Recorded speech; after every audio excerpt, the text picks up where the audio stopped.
morning, folks. How are you doing? Welcome back to Football Digest Daily. My name is Nyash, and yesterday we had a different person doing our Digest Daily. It's part of our Instagram takeover where we have different guys doing different things for us. Like last time we had our match week review being done by Zuhum of Nearly Footballers podcast. Yesterday we had Andy doing the Football Digest Daily for us, and yeah, he did a good job. Just like Zuhum, he did a good job. And if you would want to be part of it, if you would want to be the next person to feature on Football Digest Daily, you can just DM me. Just DM us and we'll consider you. The next time we want to do an Instagram takeover, we'll tell you to do it for us. All right? I think he did good, if you ask me. Niliona tu mali moja, he tried to throw jibe at Arsenal. Akisema story ya Europa at Arsenal and Maccabi Haifa and hizo draw zingine za hizo team zingine za Europa. I saw that one. But it's all good. So like he said, yesterday we had the Europa League draw being made. No, the Champions League draw being made. Europa inafanywa leo. Champions League draw being made, and it was an interesting one. There are some interesting matches to look out for. Of course, the group of death is where Manchester United are, and they will die in that group. They will not go through. Okay, maybe they will. But it's an interesting game. It's an interesting group, to be honest. There are some interesting teams over there. Of course, we have Man United, we have PSG, and you have Leipzig and Istanbul Basaksehir. Istanbul Basaksehir is a team that I don't know much of, but they were the champions of Turkey, so maybe they have something to offer because having the champions is PSG. So of course it will be an interesting team to look out for. Leipzig, do we need to say anything about RB Leipzig? They went all the way to was it the semis last Champions League? Feels like some days ago. I almost said last year. Yeah, so they were beaten by PSG. Now they meet again in the same group. Hiyo itakuwa ya kukata na shoka. Of course PSG now. Of course PSG, Man United, Leipzig, Istanbul. That's a dope ass group, huh? But you have some other interesting matches also if you look at other groups, like in group A we have Bayern and Atletico. That's gonna be a dope match. Group B we have Madrid and Inter Milan, and you could also put in Shakhtar Donetsk there because Inter and Shakhtar played out in the Europa League semis. Then Inter Milan beat Shakhtar Donetsk. Now they're meeting again in the Champions League group. Kukata na shoka hiyo. Group D we have Liverpool and Atalanta. That one hiyo nayo lazima nione. Then in Group E we have Sevilla versus Chelsea. Another interesting one.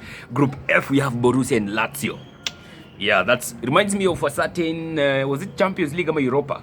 They had a crazy ass game, these two teams. They played out in a crazy match. I can't recall if it was a semi or it was a what.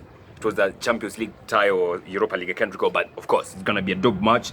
Then we have Group G, Juventus, Barcelona. That's a clash to watch out for. Then of course Group H we have PSG, Man U, and Leipzig and Basaksehir. It's an interesting one. So of course the draws were being made yesterday alongside the UEFA awards for player and best player of the year or UEFA men's player of the year, best coach, blah blah blah, best forward. So like Robert Lewandowski yesterday walked away with the UEFA men's player of the year. He also got the best forward award. Joshua Kimmich was voted as the best defender, weirdly, for a person who was playing as a defensive mid. We have best midfielder went to KDB, undoubtedly. Then hapo ingekuwa KDB versus Kimmich, if you ask me, because Kimmich alikuwa acheza ka midfielder. Then best forward, like I said, Lewandowski. Best goalkeeper, Manuel Neuer, very expected. Best coach went to Hansi Flick, the coach that led Bayern Munich all the way to the title. So totally deserved awards, if you ask me. Totally deserved. Like I said, Europa League draw is going to be made tonight. Not tonight, this afternoon. All right, sisi watu second tier of Champions League of European football tunafanywa draw leo. Yeah, it is what it is. Yesterday we had some Carabao Cup matches. We had 3 games going on. We had Brentford facing Fulham. They won 3-0.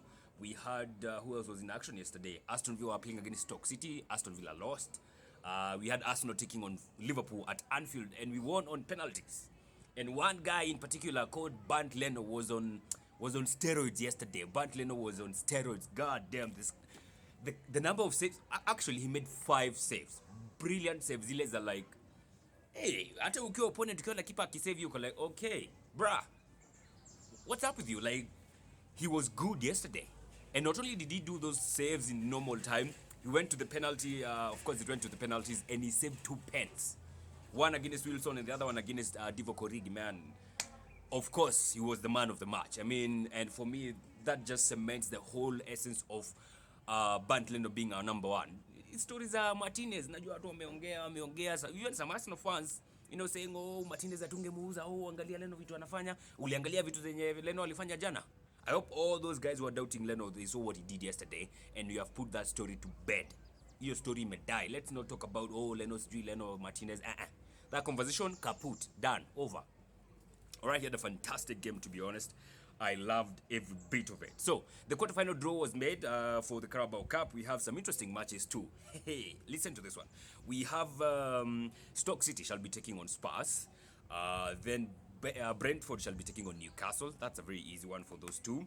Then Arsenal shall be taking on Manchester City, the owners of Carabao Cup. These man them have won this Carabao Cup for how many years now? Is it 3 years in a row? Can't remember, but yeah.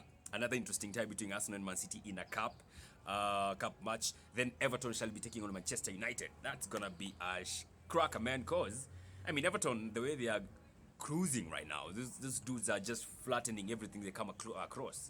Like league matches piga ua, Carabao Cup matches piga ua. Calvert-Lewin ma hat-trick too. Jan actually had Andy saying Calvert-Lewin has 8 goals in 5 matches. 8 goals in 5 matches, man. That dude is crazy, man. Crazy shit. So Everton versus Manchester United itakuwa ya kukata na shoka, without a doubt. All right, and those fixtures shall be played on in December. I think now 20th, 21st December, if I'm not wrong. That's when they're gonna be taking place. Because between now and then, of course, we have the games being played today. Then we go to the international break. Then after the international break, it's all about European matches. My Europa League zinaanza kuflow kwa na ma Champions League. So interesting one there. That's why it's being played in 21st December, the quarters. All right. There's not much to talk about the transfers today, with the transfer window having 3 days to the closure of it. And transfers zinaanza kusound zile. Of course, from now till Monday itakuwa hectic, of course. Sasa hapa ni sprint. We're coming to the business end of the transfer window as far as trading with international clubs or international leagues go, or leagues outside England. So yeah, it's gonna be interesting to see what's gonna happen between now and Monday. We shall have to be hooked up. Transfer window itafungwa Monday or Tuesday 1 a.m. in the morning.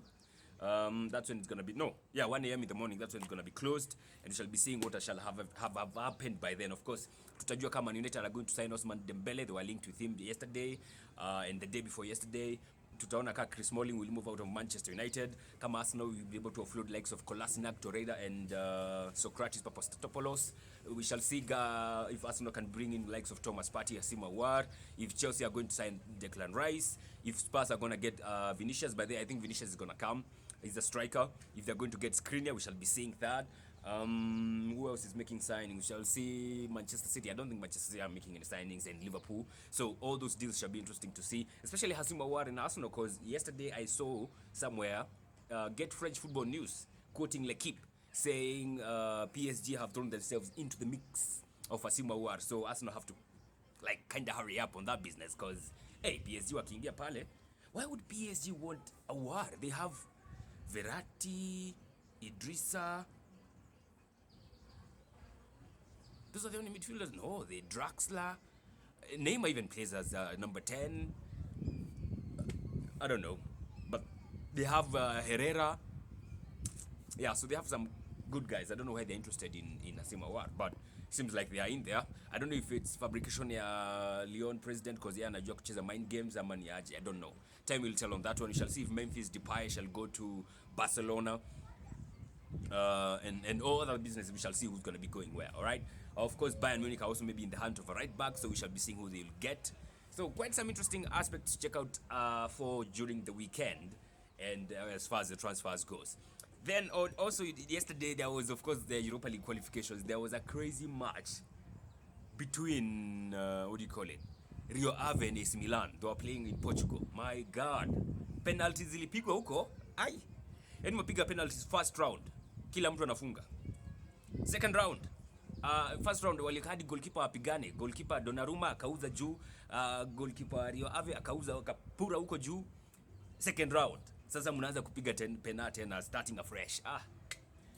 It's lovely to watch that one. It's pure madness, if you ask me. Pure madness. It was lovely to watch. All right, so that's all for now, folks. Have a fantastic time, have a fantastic weekend. God bless and take care of yourselves.